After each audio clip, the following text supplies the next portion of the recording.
नमस्कार. Integration by substitution आणि त्याच्या करोलरीज आपण बघितलेले आहेत, तर त्यावरची काही एक्झाम्पल सॉल्व करायचे. First example is integration of x raised to n minus 1 upon square root of 1 plus 4x raised to n dx. एक तर सबस्टिट्यूशन काही होते का चेक करायची, तर काही करोलरी ऍडजस्ट होते का बघायचं.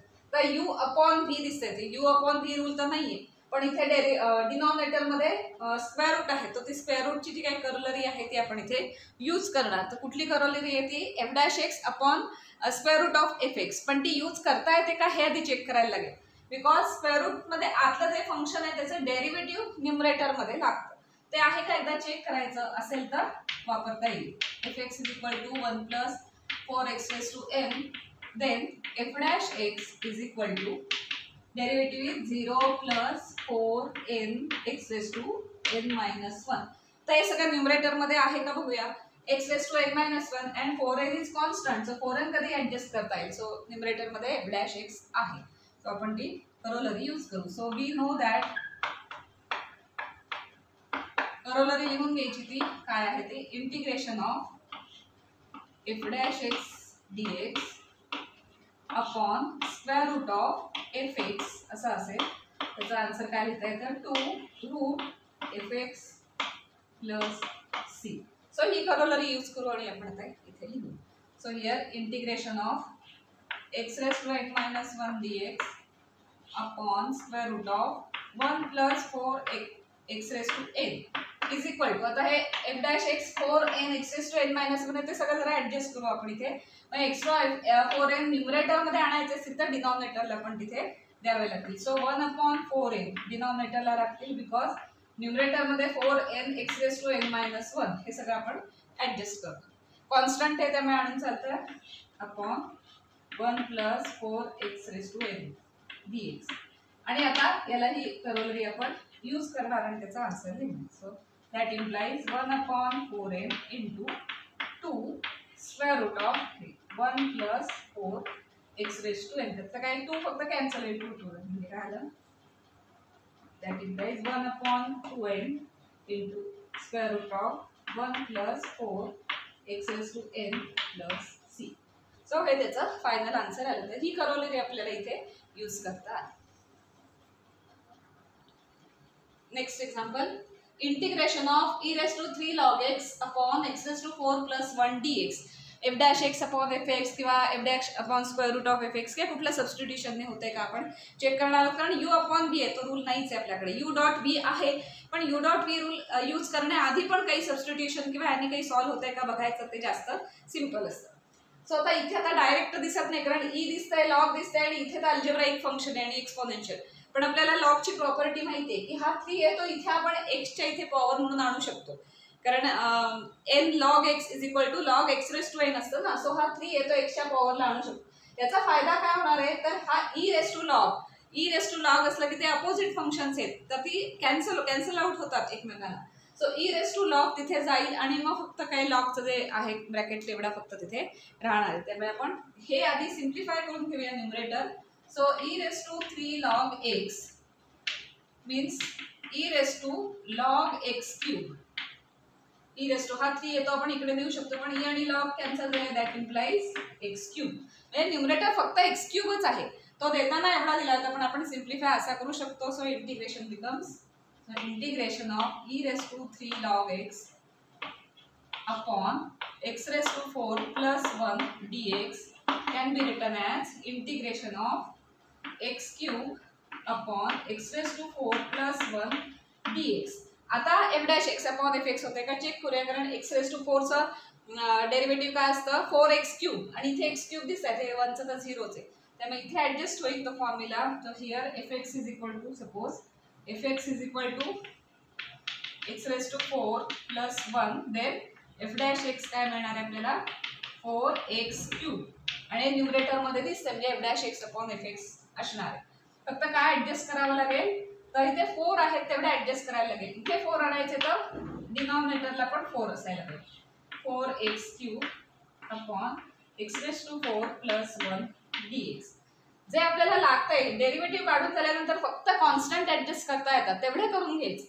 बाकी जे व्हेरिएबल आहे ते जसं आहे तसं आहे ना एकदा चेक करायचं, कॉन्स्टंट ॲडजस्ट करायचे, रिराईट करायचं इंटिग्रेशन, आणि आता हा फॉर्म्युला आपण यूज करू शकतो. That implies 1/4 log of denominator means log of x raised to 4 plus 1 plus c. हे आपण डायरेक्ट का लिहू शकलो, आणि मग ते रिझन द्यायचं integration of f dash x upon fx dx is equal to log of fx plus c. कुठला फॉर्म्युला कुठला रूल वापरला तो इथे लिहायचा, किंवा इथे सुरुवातीलाच लिहिला तरी चालेल. सो अशा पद्धतीने तुम्ही हे रूल्स अप्लाय करून सॉल्व करू शकता. Next example is integration of 2 sin x cos x dx upon 3 cos square x plus 4 sin square x. आता इथे डायरेक्ट बघितलं तर कुठला रूल असा दिसत नाही, स्क्वेअर रूट डिनॉमिनेटर मध्ये नाही. त्याच्यानंतर f dash x upon fx असं डायरेक्ट दिसत नाही, पण आपण चेक करूया. म्हटलं तसं इंटिग्रेशनची u अपॉन v टाईप आली तर सगळ्यात पहिल्यांदा हाच रूल चेक करायचा, हीच करोलरी चेक करायची की f dash x upon fx adjust होतोय का. कारण ते जर झालं तर अगदी सिंपल होऊन जाणार आहे एक्झाम्पल सॉल्व करायला. नाहीतर मग उरलेले काही सबस्टिट्यूशन होते का, आणि अजून पुढे काही येणार आहेत काही फॉर्म्युले वगैरे ते अप्लाय होत आहेत का. So u upon v rule नाही आहे, त्यामुळे शक्यतो पहिल्यांदा f डॅश एक्स अपॉन fxच चेक करायचं तिथे होते. तो अगदी नाहीच झाला तर मग काहीतरी वेगळी आपल्याला म्हणजे वेगळं काहीतरी आपल्याला तिथे अप्लाय करावं लागेल. सो फर्स्ट चेक करूया. fx is equal to suppose denominator fx is equal to 3 cos square x plus 4 sine square x. एकदा ओरली करून बघायचं की होतंय का fx. सो कॉस स्क्वेअरचं म्हणजे 2 cos x साइन एक्स, आणि त्याला मायनस साइन, आणि साइन म्हणजे 2 sign स्क्वेअरचा 2 sin x cos x. म्हणजे ते काही तसं खूप लेंदी होते, म्हणजे तो न्यूमरेटर काही येत नाही. थोडंसं इथे काही आयडेंटिटीज वगैरे वापरून सिम्प्लिफाय करता येते का बघूया. आता इथे 3 आहेत आणि इथे 4 आहेत, त्यामुळे cos square x plus sign square x साठी काही कॉमन घेऊन 1 लिहिण्यासाठी पण तिथे काही दिसत नाही. सो आपण कॉस स्क्वेअर एक्स साठी आयडेंटिटी जर यूज केली, कारण न्यूमरेटर मध्ये दिसतोय. आता हे कसं होणार आहे तर खूप एक्झाम्पल सॉल्व केली की प्रॅक्टिसनेस तुमच्या ते लक्षात येणार. हार्ड अँड फास्ट रूल असा नाही की हे आलं तर हे असं अप्लाय करा वगैरे. कारण इंटिग्रेशनची प्रत्येक एक्झाम्पल्स ही खूप वेगवेगळी असतात. प्रत्येक एक्झाम्पलला नक्की कुठला आपल्याला रूल अप्लाय करता येईल, कुठली मेथड अप्लाय करता येईल, हे त्या त्या एक्झाम्पलवरच डिपेंड असतं. सो इथे आता बघितलं तर आता न्यूमरेटरकडे लक्ष ठेवायचं आपण की कसं सॉल्व करता येईल. सो साईनच्या इथे आपण सबस्टिट्यूशन न करता कॉसला करूया, बिकॉज साइन टू एक्सचा formula 2 sin x cos x आहे. त्यामुळे तसं कुठे आलं तर ते अप्लाय करता येईल, किंवा साइन स्क्वेअर एक्सचं derivative 2 sin x cos x आहे, त्यामुळे साइन तिथे प्रेझेंट राहू दे. मग कॉस जर व्हॅनिश करायचं असेल तर कॉससाठी आयडेंटिटी यूज करूया. So that implies 3 into cos square x म्हणजे 1 minus sin square x plus 4 sin square x. That implies यात मल्टिप्लाय करूया 3 minus 3 sin square x and this plus 4 sin square. आता सगळं साइन मध्ये आले, आणि इथे हा sin square x अँगल पण सेम आहे आणि स्क्वेअर स्क्वेअर, त्यामुळे आपण इथे ॲडिशन करू शकतो. सो -3 sin प्लस 4 म्हणजे 1 sin राहिला. So 3 plus sin square x राहिला. आता डेरिव्हेटिव्ह आपण हे fx घेतलं तर काय तर बघूया. So f dash x is equal to 3 चा डेरिव्हेटिव्ह 0 प्लस साइन स्क्वेअरचं डेरिव्हेटिव्ह कसं असतं 2 sin x cos x. आता ह्याला आपण direct 2 sin x cos x हा x to n चा डेरिव्हेटिव्ह मध्ये फॉर्म्युला यूज करू शकतो. इंटिग्रेशन मध्ये आपण ट्रिग्नॉमेट्रीला हा यूज करणार नाही, त्या टाइपची काही एक्झाम्पल सॉल्व करूच पुढे येतीलच नाही. सो तिथे आपल्याला काय करायला लागतं सबस्टिट्यूशन मध्ये ते बघू ते. सो साइन स्क्वेअर एक्सचा डेरिव्हेटिव्ह काय तर 2 sin x cos x. आता चेक करूया f डॅश x न्यूमरेटरला आहे का. 2 sin x cos x न्यूमरेटरला आहे, सो आपण f dash x upon fx इथे यूज करू शकतो. सो वी नो दॅट तो आपण जो काही फॉर्म्युला आहे ते लिहून घेऊया. f dash x upon fx is equal to log of fx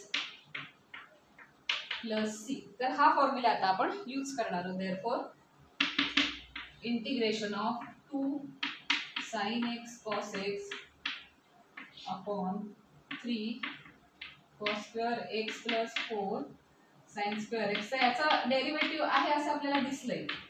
हा कसा आलाय तर डिनॉमिनेटरला fx म्हटलं तर न्यूमरेटर f डॅश x आपल्याला मिळतो. हे आपल्याला इथे झालंय, त्यामुळे आपण इथे डायरेक्ट त्याचं लिहू शकतो. इज इक्वल टू काय असणार आहे log of denominator. log of denominator is 3 cos square x plus 4 sin square x आणि प्लस सी. सो आपल्याला हा फॉर्म्युला इथे यूज करता आला. त्यामुळे आधी पहिल्यांदा हे चेक करायचं की f' अपॉन fx आहे का. जिथे f' अपॉन fx येईल तिथे तर लगेच हाच फॉर्म्युला यूज करायचा, ते जास्त इझी आहे.